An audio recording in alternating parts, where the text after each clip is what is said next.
સમગ્ર ટીમ અમુક માંગ લઈને આવી છે. માંગ એવી છે કે અત્યારે જે કમોસમી વરસાદ પડ્યો છે, માવઠું થયું છે, માવઠાને કારણે અનેક પ્રકારનું નુકસાન છે. ગવર્મેન્ટે ગઈકાલે જાહેરાત તો કરી દીધી, સર્વેની માત્ર 7 દિવસનો ટાઈમ આપ્યો છે. ગુજરાતની અંદર ગયા વખતે 44 લાખ મેટ્રિક ટન મગફળીનું ઉત્પાદન આવ્યું હતું. આ વખતે 66 લાખ મેટ્રિક ટન ઉત્પાદન આવવાની સંભાવનાઓ હતી. એમાંથી 19 લાખ મેટ્રિક ટન મગફળી છે પાથરામાં પડી ગઈ છે.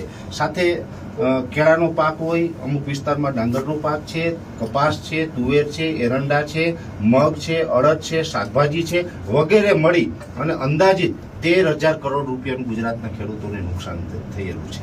હવે આ નુકસાની છે એની સામે જો ગવર્મેન્ટ છે એ સર્વેના આદેશ આપ્યા છે એટલે એનો મતલબ સીધો જ એ થાય છે કે મુખ્યમંત્રી કિસાન સહાય યોજના છે, આ યોજનાની અંદર કલમ ઘ અને કલમ 9 આ બંને મુજબ જો 2 હેક્ટરની મર્યાદામાં આપવામાં આવે તો એક ખેડૂતને 40,000 રૂપિયાથી વધારે સરકાર છે એ આપી શકે નહીં. આ કાયદાની જોગવાઈ છે. પણ આપાતકાલીન સ્થિતિની અંદર જ્યારે પણ રાજ્ય ઉપર કોઈ આવી આફત આવી હોય અને વધુ પડતું નુકસાન થયું હોય ત્યારે મુખ્યમંત્રી અને કૃષિ મંત્રી બંને આગળ પોતાનો એક પાવર છે, પોતાના પાવરનો ઉપયોગ કરી અને જે ખેડૂતોએ પાક ધિરાણ લીધેલું હોય છે એ પાક ધિરાણને માફ કરી શકે છે. એટલે અમારી એક માંગ એ છે કે એ પાક ધિરાણથી ખેડૂતોનું સંપૂર્ણ 3 લાખ સુધીની જે મર્યાદા હોય છે 2 હેક્ટરની એ 3 લાખ રૂપિયા સુધીનું પાક ધિરાણ માફ કરવામાં આવે. બીજી માંગ છે કે 2019ની અંદર જે અતિવૃષ્ટિ થઈ હતી ને એની અંદર ખેડૂતોનો પાક નિષ્ફળ ગયો હતો. એના કેસ છે આ ખેડૂત આગેવાનો છે હાઈકોર્ટ સુધી લડ્યા. હાઈકોર્ટે આદેશ કર્યો કે આ ખેડૂતોનો પાક વીમો મળવાપાત્ર છે એને આપવો જોઈએ. એના આદેશ પછી 50% ખેડૂતને કદાચ એ પાક વીમો મળ્યો હશે. હજી 50% ખેડૂત કેશોદ તાલુકાના એવા છે આજે રાતી પાય એના એકાઉન્ટમાં સરકાર તરફથી આવી નથી. એ ખેડૂતોને ખૂબ મોટી નુકસાની છે. એટલે એ છેલ્લા 6 વર્ષથી ખેડૂત છે એ રાહ જોઈને બેઠા છે કે અમારો પાક વીમો ક્યારે આવશે. ત્રીજો મુદ્દો છે કે જેવા ખેડૂતોને મગફળી ટેકાના ભાવે આપવાની વાત છે. હવે 2 વાત છે કે આમ તો પાકની અંદર 19 લાખ મેટ્રિક ટન મગફળી છે પલળી છે, પણ હવે ટેકાના ભાવે જ્યારે ખરીદવામાં આવશે ત્યારે સરકાર છે એ ત્યાં ટેકાના ભાવે પલળેલી મગફળી છે એ રિજેક્ટ કરે છે. તો ખેડૂતોની મગફળી ઓલરેડી જે પલળી ગઈ છે તો 80% ખેડૂત તો એવા છે કે ટેકાના ભાવે વેચવાથી વંચિત રહેશે, ત્યાં એની મગફળી છે રિજેક્ટ થશે. તો આ ખેડૂત સાથે કઈ રીતે ન્યાય થશે? એટલે એની જે મગફળી છે એને કાં તો લેવામાં આવે અથવા તો 450 રૂપિયાનો જે માર્કેટ વેલ્યુ અને ટેકાના ભાવનો ડિફરન્સ છે એ ડિફરન્સના 200 મણ સુધી આમ તો કાયદાકી મુજબ ખરીદવી જોઈએ. કેમ કે ગુજરાતની અંદર 56 લાખ ખેડૂત ખાતેદાર છે.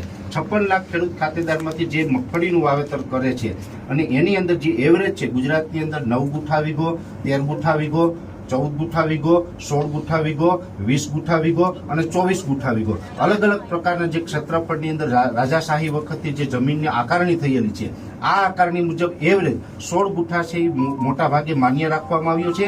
આ માન્યતાના આધારે ઓલ ઓવર જે ગુજરાતનું સર્વે થયું છે એ મુજબ પ્રતિ ખેડૂતને 1 વીઘાની અંદર 16 ગુઠામાંથી 17 મણ મગફળીનું ઉત્પાદન થાય છે. આવું સરકાર સ્વીકારે છે. અમુક જગ્યાએ ઓછું હોય તો અમુક જગ્યાએ વધુ હોય. એવરેજ જે 17 મણની છે આ હિસાબ પ્રમાણે જોવા જઈએ તો સીમાંત ખેડૂત 2 હેક્ટર એટલે કે 12.5 વીઘા અને 200 ગુઠા થાય છે.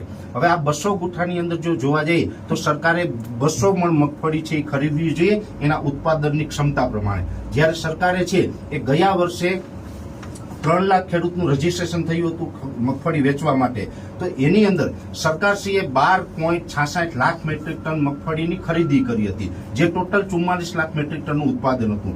આ વખતે 66 લાખ મેટ્રિક ટન ઉત્પાદન આવવાની સંભાવનાઓ છે. સરકારે જાહેરાત કરી છે કે 15 લાખ અને 21,000 મેટ્રિક ટન અમે ખરીદવાના છે. જો ખેડૂતોની 200 મણની મર્યાદામાં ખરીદવી હોય તો સરકારે 36 લાખ મેટ્રિક ટનનું જે ખરીદી છે એ કરવી પડે છે. એટલે સરકારે ખરીદ ક્ષમતા છે એ વધારવાની જરૂર છે. આ આંકડાકીય સરકારની માહિતી છે. બીજું કે ગયા વખતે 3 લાખ ખેડૂતોએ રજીસ્ટ્રેશન કરાવ્યું હતું.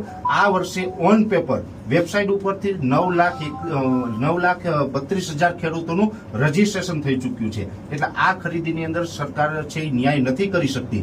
ત્યારે જ્યાં 450 રૂપિયાનો માર્કેટ વેલ્યુ અને ટેકાના ભાવનો ડિફરન્સ છે, જો 450 ગુણ્યા 200 કરીએ છીએ તો એનો જવાબ આવે છે 90,000 રૂપિયા. જો સરકાર મગફળી ખરીદવા ન માંગતી હોય પલળેલી મગફળી પણ લેવા ન માંગતી હોય તો જે ખેડૂતોએ ટેકાના ભાવે વેચાણ કરવા માટે રજીસ્ટ્રેશન કરાવ્યું છે આ દરેક ખેડૂતને 90,000 રૂપિયા છે ડિફરન્સના રૂપમાં સરકારે આપવા જોઈએ, જે ખેડૂતોનો ખરેખર હક છે. એટલે એક માગણી એ છે. અને બીજો અગત્યનો મહત્વનો મુદ્દો છે કે જે કડદાકાંડ થયો હતો, જે બોટાદની અંદર જે કપાસનું જે વેચાણ થતું હતું એની અંદર જે વેપારીઓ દ્વારા ખેડૂતોને લૂંટવામાં આવતા હતા, આ લૂંટ માટે જે ખેડૂતોએ અવાજ ઉઠાવ્યો, ખેડૂતોના આગેવાન બનીને શ્રી પ્રવીણભાઈ રામ હોય, રાજુભાઈ કરપડા હોય, રાજુભાઈ બોરખતરિયા હોય, પિયુષભાઈ પરમાર હોય, આવા જે તમામ ખેડૂત આગેવાનો છે એ જે આ માટે લડતા હતા અને ખેડૂતોની આગેવાની કરી અને ત્યાં લડવા ગયા તો આ લોકોને નિર્દોષ રીતે ખોટા કેસમાં ફસાવીને જેલમાં પૂરવામાં આવ્યા છે. સરકારશ્રીએ થોડા દિવસ પહેલા એક જાહેરાત એ પણ કરી છે કે જે કડદાની અંદર જે નુકસાની થતી હતી હવે આવનારા સમયની અંદર ખેડૂત સાથે કડદો કરવામાં નહીં આવે. આવનારા સમયમાં નહીં આવે તો એનો મતલબ સીધો એ થાય કે ભૂતકાળમાં તમે કરતા હતા. તો ભૂતકાળમાં જે કડદાના નામે ખેડૂતને લૂંટતા હતા એવા જે વેપારી લૂંટ કરતા હતા એને કોઈ સજા નથી થઈ અને નિર્દોષ ખેડૂતોને અને ખેડૂત આગેવાનોને આજે જેલમાં પૂરવામાં આવ્યા છે. તો આ નિર્દોષ લોકોને તાત્કાલિક ધોરણે સરકાર મુક્ત કરે આવી તમામ માંગ સાથે અમે આવેદનપત્ર લઈને આવ્યા છીએ.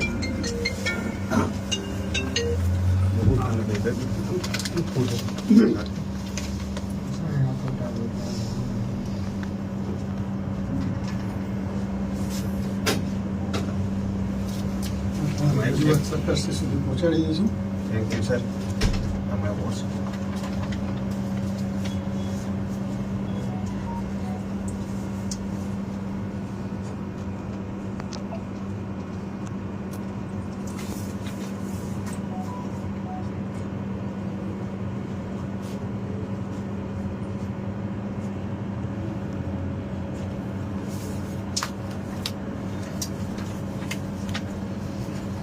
ઓકે, ઇનોવલમાં લેવડાઈ ગયો અને ઇનોવલ મગફળી વાવેતરનો સર્વે ઓનલાઈન થઈ શકે.